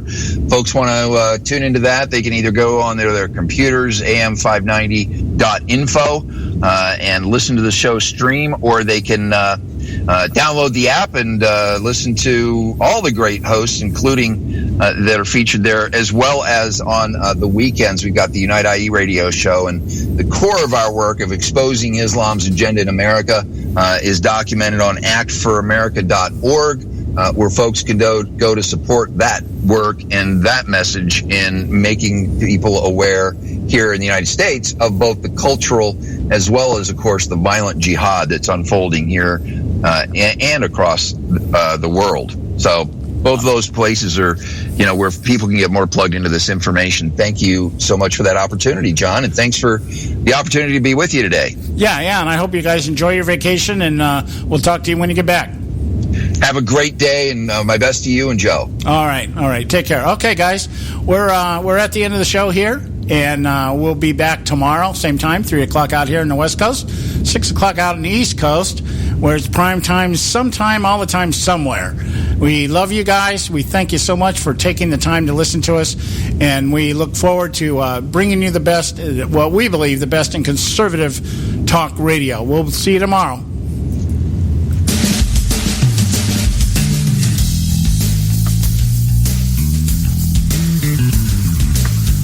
Thanks for tuning in to this edition of the Conservative Syndicate, the nationally acclaimed, globally syndicated, politically incorrect talk show that seeks to tear down the imaginary wall of separation between church and state. We want to make you aware you can find and access all our show archives at our website, theconservativesyndicate.net, as well as our broadcast stations and times. That's theconservativesyndicate.net. We so appreciate you taking the time to tune in, and we so look forward to continuing to bring you the best in uncompromised talk radio available on the net today. And remember, folks, it doesn't matter how many times you get knocked down in life. It only matters how many times you get up. I'm John Matthews, along with Joe Hayko, signing off until next time right here at the Conservative Syndicate. God bless you, and may God continue to bless America.